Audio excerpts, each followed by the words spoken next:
அனைவருக்கும் வணக்கம். சந்திர கிரகணம் மார்ச் 3ஆம் தேதி நடைபெறக்கூடிய வேளையில் எந்த 4 ராசிக்காரர்களுக்கு ராஜயோகம், எந்த ராசிக்காரர்களுக்கு அதிர்ச்சி என்று பார்க்கக்கூடிய வேளையில் உறுதியாகவே சந்திர கிரகணம் இந்த வருடத்தில் நடைபெறக்கூடிய நேரம் எப்படி இருக்கிறது என்று பார்த்தால், மார்ச் மாதம் 3ஆம் தேதியானது சந்திர கிரகணம் நடைபெறுகிறது. சந்திர கிரகணம் நடைபெறக்கூடிய வேளையில் சந்திரன் சிம்ம ராசியில் பூரம் நட்சத்திரத்தில் வலம் வருகிறாருங்க.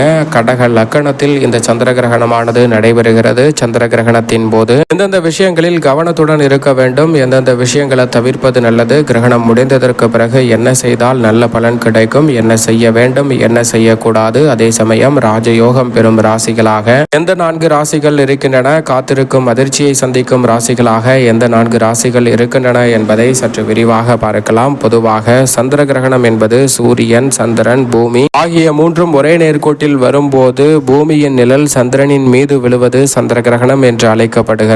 அதே போன்று சூரிய கிரகணம் என்பது சூரியன், சந்திரன், பூமி ஆகிய மூன்றும் ஒரே நேர்கோட்டில் வரும்போது சந்திரனின் நிழல் பூமியின் மீது விழுவது சூரிய கிரகணம் என்று அழைக்கப்படுகிறது. இந்த கிரகணத்தின் போது இறைவனும் வலுவிழக்கும் நேரமாக பார்க்கப்படுகிறது. இறைவன் வலுவிழப்பதோடு மட்டுமல்லாது நவ கிரகங்களின் இயக்கங்களும் பாதிப்புகளும் தடைபடுவதற்கான சாத்தியக்கூறுகள் உண்டு. ராகு கேது பலம் பெறும் நேரமாகவும் பார்க்கப்படுகிறது. எனவேதான் கிரகணம் நடைபெறுவதால் கிரகண தோஷங்களும் கிரகண பாதிப்புகளும் அதிகமாக ஏற்படுவதற்கான சூழல் உருவாகலாம். எனவேதான் கிரகணம் நடைபெறக்கூடிய நேரங்களில் அதிக கவனத்துடனும் விழிப்புணர்வுடனும் சில விஷயங்களை கையாளும் போது சிரமங்களை தவிர்த்து நன்மை நிறைந்தவையாக மாற்றிக்கொள்ளக்கூடிய நல்ல வாய்ப்பும் சந்தர்ப்பமும் உங்களை தேடி வரும் என்பதில் சந்தேகமே இல்லை. எனவே இந்த வேளையில் மார்ச் 3ஆம் தேதி சில விஷயங்களில் கூடுதல் கவனத்துடன் இருங்க. குறிப்பாக கிரகணம் மதியம் 3 மணி 20 நிமிடத்திற்கு தொடங்கி இரவு 8 மணிக்குள் நிவர்த்தி அடைகிறது. கிரகணமானது உச்சம் பெறும் நேரமாக மாலை 5-4 மணி பார்க்கப்படுகிறது. இந்த நேரத்தில் என்ன செய்ய வேண்டும், என்ன செய்யக்கூடாது என்று பார்த்தால், கிரகணம் நடைபெறும் போது நிச்சயமாக நகம் வெட்டுதல், முடி வெட்டுதல், பராமரிப்பு பணிகளை மேற்கொள்ளுதல் போன்ற அனைத்தையும் உறுதியாகவே தவிர்ப்பது நல்லதாக பார்க்கப்படுகிறது. எதை செய்தாலும் அதை ஒரு முறைக்கு இருமுறை திட்டமிட்டு நிதானத்துடனும் பொறுமையுடனும் செய்தால் பல சிக்கல்களும் சிரமங்களும் நெருக்கடிகளும் விலகி முன்னேற்றம் உங்களுடைய வாழ்வில் இனிமை தரக்கூடிய வகையில் உறுதியாகவே கைகூடும். அதோடு மட்டுமல்லாது உறுதியாகவே பெரிய அளவிலான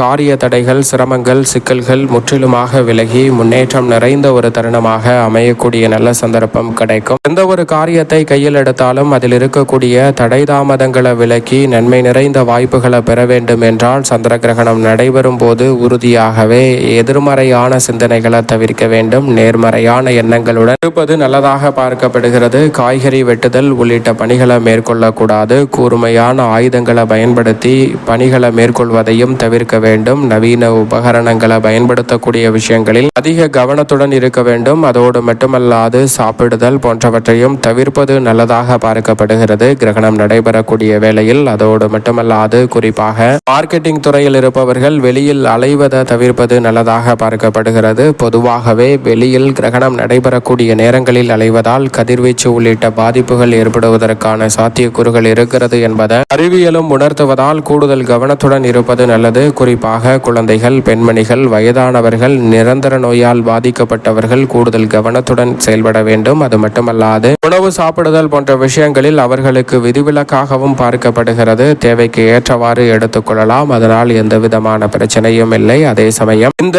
சந்திர கிரகணமானது மாலை வேளையில் வருகிறது. பணிக்கு சென்றவர்கள் வீடு திரும்பும் நேரமாக பார்க்கப்படுகிறது. இந்த மாலை வேளையில் இந்த கிரகணம் நடைபெறக்கூடிய தருணத்தில் உறுதியாகவே பயணங்களை தவிர்க்க முடியாத சூழலாக கல்லூரி மற்றும் பள்ளிகளுக்கு சென்றவர்களும் வீடு திரும்ப வேண்டிய ஒரு நேரமாக பார்க்கப்படுகிறது. எனவே இந்த நேரத்தில் கிரகண தோஷங்களை தவிர்க்க வேண்டும் என்றால் உறுதியாகவே கிரகண பாதிப்புகளை தவிர்க்கக்கூடிய வகையில் இருக்கக்கூடிய தர்பை, துளசி போன்றவற்றை உடன் எடுத்து செல்வதால் கிரகண தோஷங்களும் பாதிப்புகளும் விலகி நல்ல வளர்ச்சியும் முன்னேற்றமும் உங்களை தேடி வருவதற்கான சந்தர்ப்பம் நிச்சயமாக கிரகணம் நடைபெறக்கூடிய வேளையில் விழிப்புணர்வுடன் செயல்படக்கூடிய உங்களை தேடி உறுதியாகவே வரும். அதோடு மட்டுமல்லாது இந்த தருணத்தில் உறுதியாகவே மார்ச் 3ஆம் தேதி அதிக நன்மைகளை பெற 9 மணியிலிருந்தே விரதத்தை கடைபிடிப்பது நல்லது. முடியாதவர்கள் தற்போது கிரகணம் நடைபெறக்கூடிய வேளையிலாவது எதையும் சாப்பிடாமல் விரதத்தை கடைபிடிப்பது நிறைந்த பலனை பெற்றுத்தரும். அதோடு மட்டுமல்லாது கிரகணம் முடிந்ததற்கு பிறகு தவறாமல் குளித்துவிட்டு வீட்டை சுத்தம் செய்துவிட்டு குளித்துவிட்டு இறை வழிபாட்டை மேற்கொள்வது மிகப்பெரிய அளவில் நன்மையை பெற்றுத்தரும். கிரகணம் முடிந்ததற்கு பிறகு பொதுவாக அனைவருக்குமே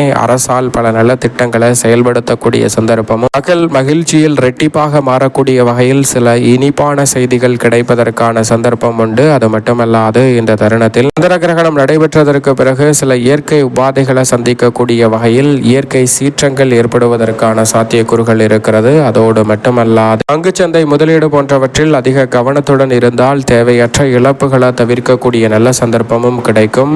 அதை சரியாக பயன்படுத்திக் கொள்வது நல்லதாக பார்க்கப்படுகிறது. இந்த வேளையில் அதிக நன்மையை பெறும் ராசியாக எந்த 4 ராசி பார்க்கப்படுகிறது என்று பார்த்தால் நிச்சயமாக கிரகணம் நடைபெறும் நேரத்தில் சாதகமான சூழலை மேசராசி, ரிஷபராசி மற்றும் சிம்மம் மற்றும் மீனம் ஆகிய 4 ராசிக்காரர்களுக்கு நல்ல வாய்ப்புகள் உண்டு. கிரகணம் சிம்ம ராசியில் நடைபெற்றாலும் கிரகணம் முடிந்ததற்கு பிறகு அமோகமான யோகங்களை சந்திக்கும் ராசியில் சிம்ம ராசி உண்டு. மதிப்பும் மரியாதையும் உயரப்போகிறது. மேசராசிக்காரர்களுக்கு சிறப்பான துவக்கம் கிடைக்கும். ரிஷபராசிக்காரர்களுக்கு திடீர் வாய்ப்புகள் அமையக்கூடிய முதன்மையான சந்தர்ப்பம் கிடைக்கிறது. ஆன்மீக ரீதியாக அமோகமான வாய்ப்புகள் மீன ராசிக்காரர்களுக்கு உண்டு. நல்ல செய்தி. அனைத்து வகையிலும் இந்த 4 ராசிக்காரர்களுக்கும் சிறப்பாக கைகூட போகிறது. அதே சமயம் அதிர்ச்சியான நிகழ்வாக கடகராசிக்காரர்களுக்கு மன அழுத்தம் அதிகரிக்கலாம். உறவுகளுக்கிடையே சில சங்கடங்கள் வரலாம். ராசியின் அதிபதியாக இருப்பதால் கூடுதல் கவனத்துடன் இருக்க வேண்டும். அதிக தாக்கத்தை சந்திக்கக்கூடிய சந்தர்ப்பம் உண்டு. அதே வேளையில் விருச்சக ராசிக்காரர்களுக்கு ராசியின் நீட்சி அதிபதியாகவும் ராசிக்கு சகாயமானவராகவும் இருக்கிறார். அவர்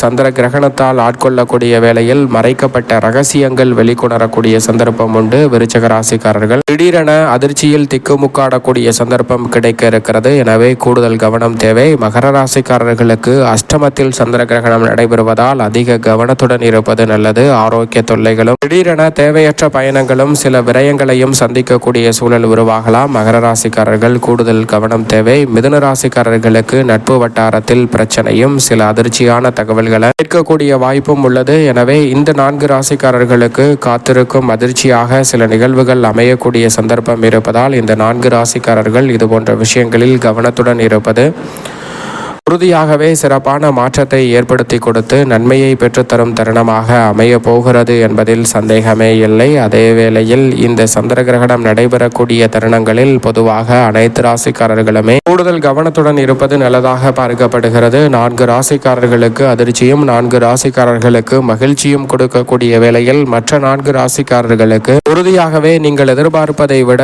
நடுநிலையான பலன்கள் உண்டு. கன்னிராசி, துலாம் ராசி, தனுசு ராசி, கும்பராசி ஆகிய ராசிக்காரர்களுக்கு பெரிய அளவிலான பாதிப்புகள் ஏற்படாத ஒரு தருணமாக தான் இந்த வேலை பார்க்கப்படுகிறது. எனவே நல்ல மாற்றங்களும் நடுநிலையான பலன்களும் உங்களை தேடி உறுதியாகவே வரும் தருணமாக இந்த வேலை அமைகிறது என்பதில் சந்தேகமே இல்லை. இந்த தருணத்தை நன்மை நிறைந்தவையாக மாற்றிக்கொள்ள வேண்டும் என்றால் கிரகண தோஷங்களும் பாதிப்பும் ஏற்படாத வகையில் சில விஷயங்களை கடைபிடிப்பது நல்லது. அதோடு மட்டுமல்லாது 9 மணியிலிருந்து விரதம் இருப்பது மிக சிறப்பான நற்பலன்களை பெற்றுத்தரும். அனைவருக்குமே